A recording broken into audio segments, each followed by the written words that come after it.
I feel like I had a toxic relationship with Young Justice. Like, throughout season 1 and season 2, I absolutely adored this show. I mean, I kind of raved about it in my last video. But, like, I have not found a show in such a long time that I'm, like, this invested in. I would literally put Young Justice on, like, my top 5 favorite shows of all time list. Like, it was literally so good, and then season 3 and 4 came, and I was like, girl, what are you doing? This is not it.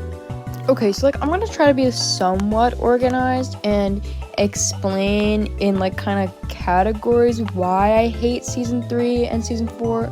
Well, okay, I don't hate season 4, I just don't really love it, and I have, like, a lot of problems with it.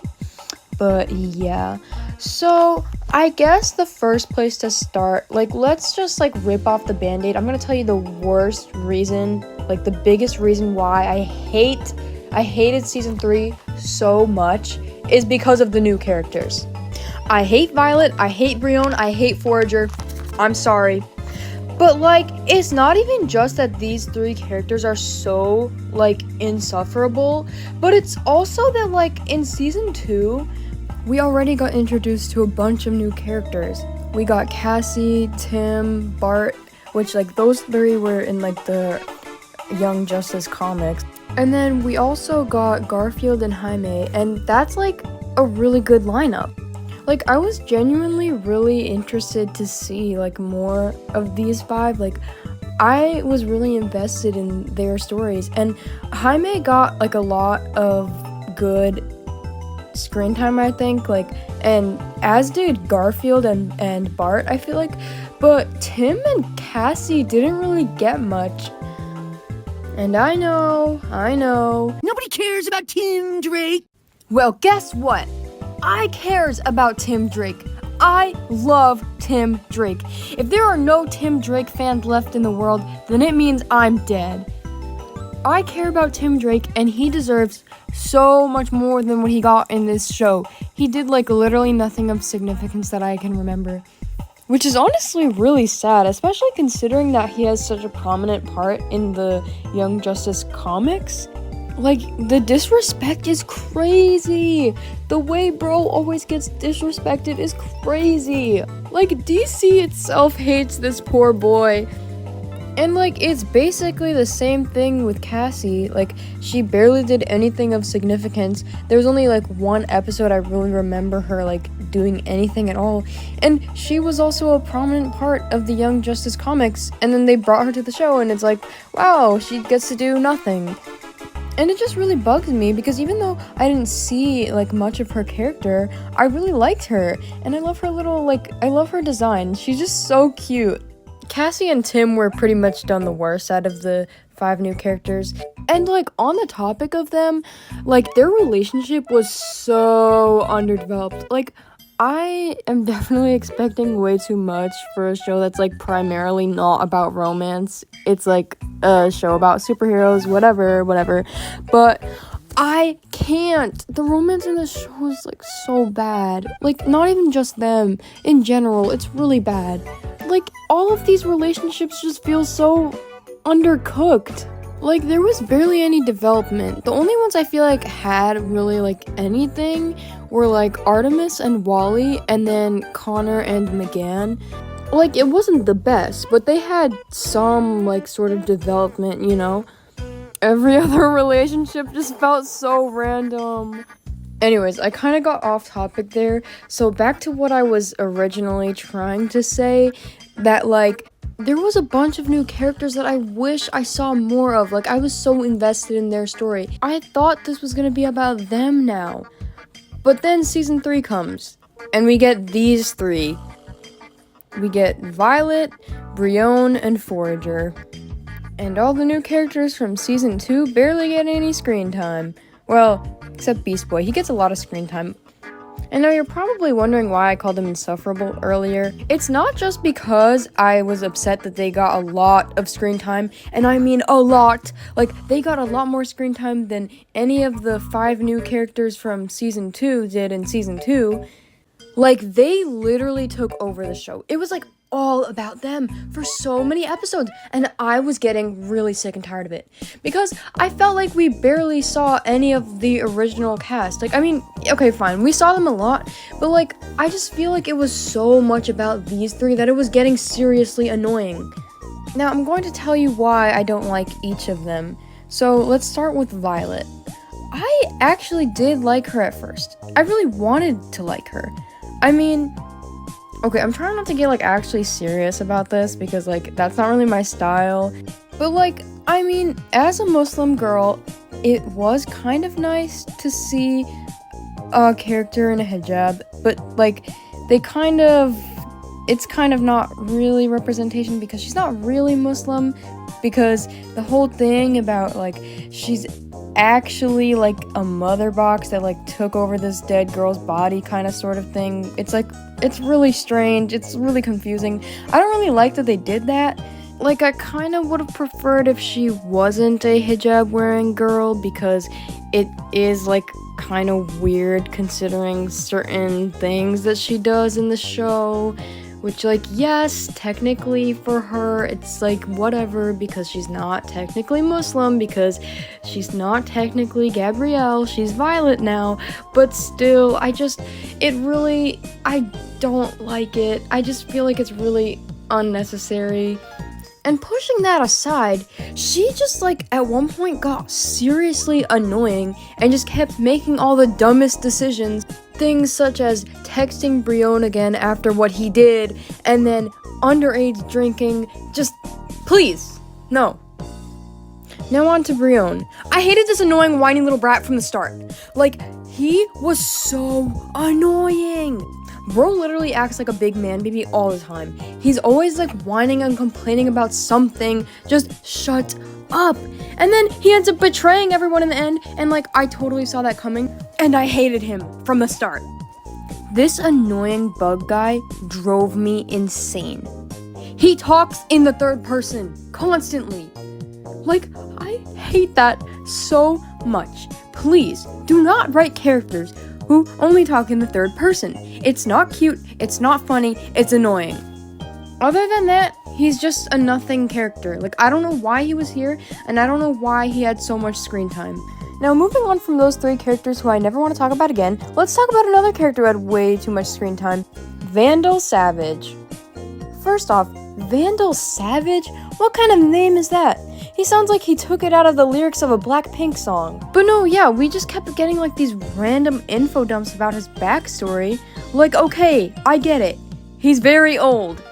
But like, who cares? This is young Justice, not old Justice, not ancient Justice.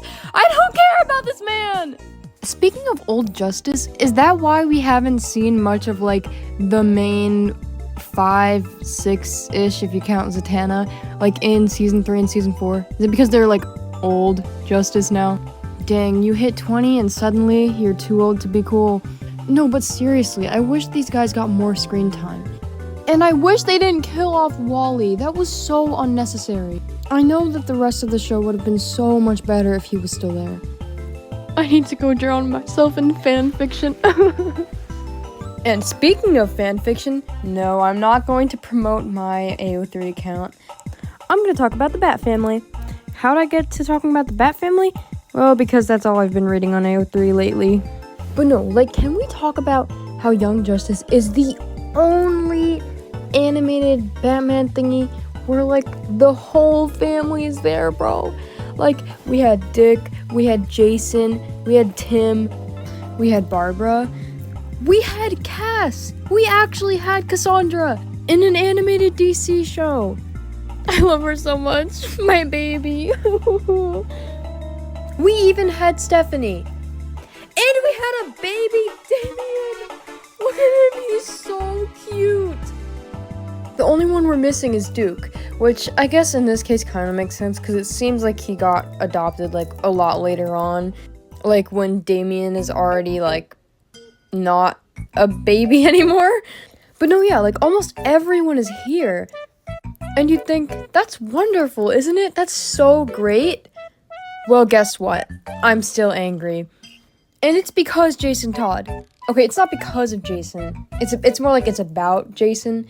But like, bro, you cannot drop these crumbs and not give us like a whole slice of cake. You know what I mean? Like, okay, the first time he's mentioned, we see this like hologramish thing of him, you know, and then we hear that he died, and that's why they have the hologram sort of thing, right? But it's like he died in between season 1 and 2. We never saw Robin Jason, but it is heavily implied that he was part of the team or something of the sort because everybody knew him. Like, even Calder and Garfield, they both mentioned that they were like grieving over Jason's death. Like, everyone knew Jason, everyone was friends with him, and we didn't even get to see that, which was like so disappointing. Like, not even in a flashback scene or anything. Like, that is a crazy lore drop, and you give us like nothing. You just give us crumbs. When we finally see Jason, he's with the League of Assassins again. Crazy lore drop. Crazy lore drop. And then we get to see him like twice for a couple of seconds. He never really gets to do anything important, and we don't really get to see him interact with his family except for Dick like one time. And they were like fighting, but neither knew who the other was. Just, Jason was left very open-ended, and I do not like that. I'm so really glad we got to see him. And little baby Damien. Oh, he's a little chunkle munkle. I love him. I just really wish we saw more of them. And I really wish we got some kind of flashback scenes with Jason. And I know, everybody complains about Batman. There's too much DC stuff about Batman. But like, really, like, Wayne Family Adventures is like the best thing that ever happened in DC because it's like the whole Bat family. Like, if they could just take that and put that into an animated show, like, oh, we would go nuts. Like, me and the girlies would be, like, we would be losing our minds. Like, that would be the best thing to happen to us, you know? Like, please, embrace the Bat fam. Please. I'm gonna end this video talking about something silly. Connor Kent. Now, you might think I'm here to complain about that time he was stuck in the Shadow Realm, but no. I'm here to talk about something completely different. His style. Now, fashion is something that I am very passionate about. I'm a bit of a fashion icon, but, you know, Connor's outfit is very normal. You know, he wears a Superman shirt every day, so it kind of makes him look like he's just like your average Superman fanboy, I guess. You know, it's really not that cute, but we all go through our phases. You know, I went through a phase where I only wore Star Wars shirts like every day. It was a bad phase. We don't like to talk about it. But anyways, you know, it's normal. But what really gets me is his original design. Who is this diva? I love him. Like, how did Connor Kent lose all of his style so fast? Look at this boy. Look at his leather jacket with spikes on the shoulders. And look at his hair and his cutesy little glasses. He's so perfect. He's so perfect. He has so much style. He's an icon. What happened to him? Who really looked at this and said, oh yeah, this is definitely better than this? And there were like so many girls crushing on Connor in the animated series. I'm like, girl, you're crushing on this? That boy. Like, girl, he has no riz. He has no swag. What is this? And it only gets worse. It gets worse. No. No.